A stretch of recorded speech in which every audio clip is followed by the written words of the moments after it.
Nous savons par tradition que la Hiloula de Rabbi Meir Baal HaNes tombe la même date que le Pessah Sheni. Mais est-ce que ça a un rapport l'un avec l'autre? En vérité, aucun rapport. La célébration de, on va dire quelques mots de Rabbi Meir Baal HaNes lui-même, mais cette célébration de la Hiloula de Rabbi Meir Baal HaNes, elle, qui a été donc instituée le 14 Iyar, en 1867. C'est seulement depuis 1867, lors de la communauté de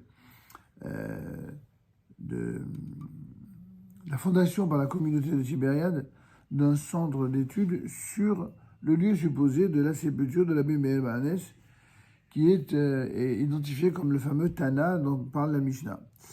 Mais cette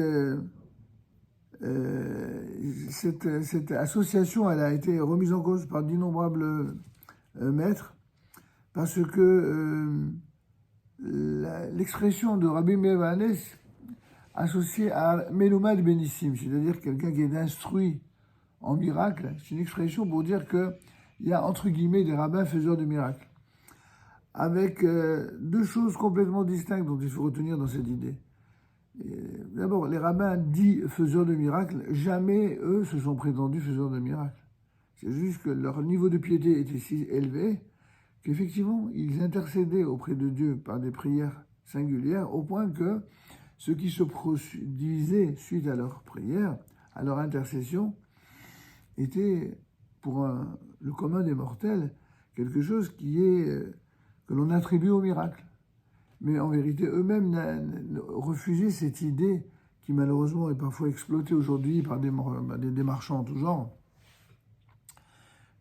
D'accord, c'est-à-dire qu'en fait, on utilise ces rabbins faiseurs de miracles pour pomper de l'argent à des gens qui sont prêts à donner, voilà, simplement parce qu'on leur dit, voilà, Charlatan. ouais, un genre de charlatan, voilà, exactement. Alors, ça discrédite considérablement le monde rabbinique, en vérité, en général. Parce que soutenir des œuvres rabbiniques, des institutions, des maîtres, des Kol Elman, c'est fantastique. Mais il ne faut pas les mercantiliser, il ne faut pas les mettre au niveau d'une marchandise. C'est-à-dire qu'ils font exactement comme certains font. Hein. C'est un peu l'esprit comme ça. Les œuvres d'art, la même chose. Les œuvres d'art, un objet qui vaut rien du tout, mais simplement qui est original, qui est recherché. On décide entre businessmen d'attribuer une valeur, et tout d'un coup, voilà, on fait grimper la cote. Bon, c'est comme ça. Il existe un marché de l'art, il existe un marché de beaucoup de choses, et on voudrait faire la même chose avec les rabbinim. Sauf que ça n'est pas tellement du niveau des rabbinim, mais encore moins de la Torah Temet, que de matérialiser les choses ainsi. Tu veux être généreux, alors donne de l'argent à la yeshiva. Tu veux être généreux, tu donnes de l'argent au Beth Midrash, à ta synagogue, à qui tu veux. Pas de problème. Mais ne viens pas instrumentaliser la tzedaka pour dire ah, je suis un faiseur de miracles. Si tu fais ça, et tu fais dépendre la générosité d'une croyance dans les miracles. Ça, c'est ce qui malheureusement est omniprésent aujourd'hui, notamment chez des petits gens qui ne demandent que cela. En fait, quand tous les rabbinim du monde, quand ils sont sérieux, quand ils se comportent avec pureté, sainteté, qu'ils soient petits ou qu'ils soient grands, sont des intercesseurs et sont respectables. Et on doit les soutenir, et on doit les aimer, on doit les respecter, on doit demander leur bénédiction. Cela étant dit,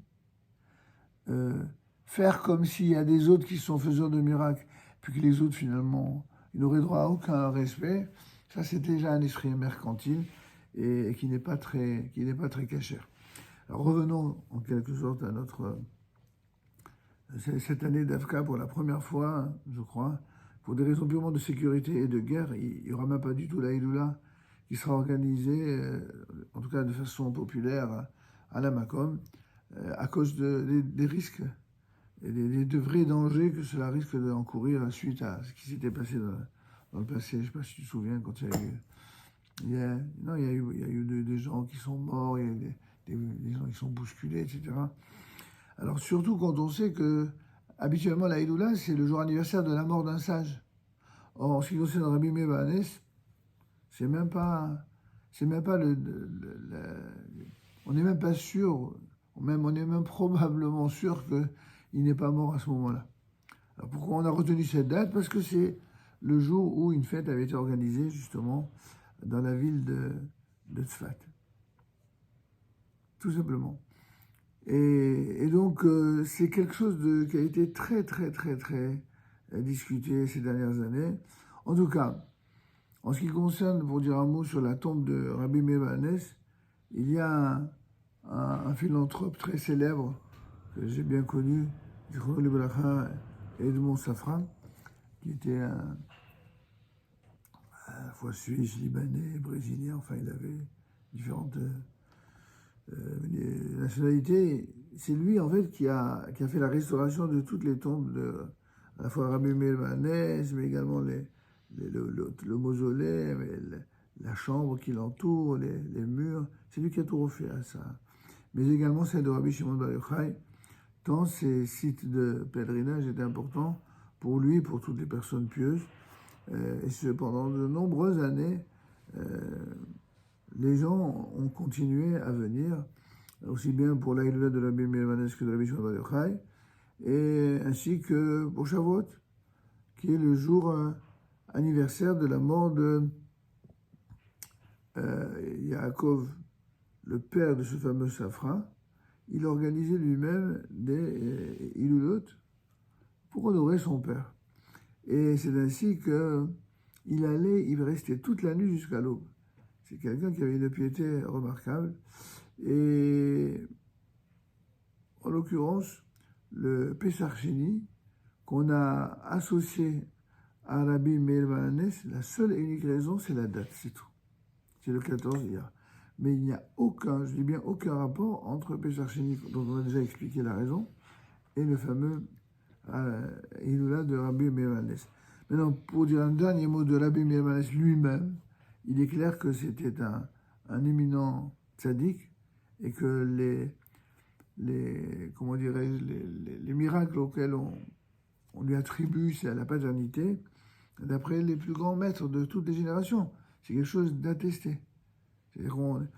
Malgré tout ce qu'on a dit sur les gens qui exploitent et qui utilisent la crédulité des gens pour leur soutirer de l'argent, il faut juste savoir que cela n'empêche pas une autre réalité, c'est qu'il y a vraiment des maîtres dont la piété était telle que les miracles qu'on leur raconte à leur sujet ne sont pas des mensonges, mais des choses attestées par des gens qui ont vécu.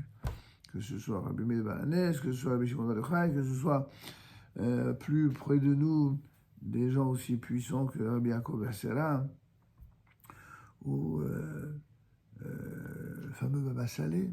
C'est vrai que ces maîtres-là, il y a la part de la réalité de ce qu'ils étaient, des êtres exceptionnels et dont on sait, nous-mêmes, par tradition, par transmission de nos aïeux qui les ont bien connus, qu'il y a des choses inexpliquées, on va dire ça comme ça, qui sont produites grâce à leurs prières, c'est vrai. Mais en même temps, ce que d'autres en ont fait dans la nouvelle génération n'est pas à l'honneur de ceux dont ils instrumentalisent le nom. Il faut faire attention, il faut respecter infiniment tous les maîtres d'Israël, surtout lorsqu'ils avaient une piété considérable. Mais les respecter, c'est aussi se souvenir qu'il y a un devoir de respecter tous les maîtres d'Israël, de leur vivant, et de ne pas attendre qu'ils meurent pour cela. Je dis ça parce qu'il y a des gens qui, de leur vivant, ils tuent à petit feu leurs maîtres, et puis, et une fois qu'ils meurent, à grand feu, ils font des ilulot. Donc ça, c'est d'une hypocrisie pour laquelle ils auront certainement à rendre compte. C'est pas ça du judaïsme, c'est vraiment une déviation. Et on n'est plus du tout dans le judaïsme. C'est assez important de s'en souvenir, justement. Mais par contre, maintenir le respect de Rabbi Meir, c'est essentiel. Un gris-gris, quoi. Exactement. Il ne faut pas, chas v'shalom, faire de la foi, les sages d'Israël, qui est une mitzvah, la transformer en l'idolâtrie à Dieu ne plaise. D'accord.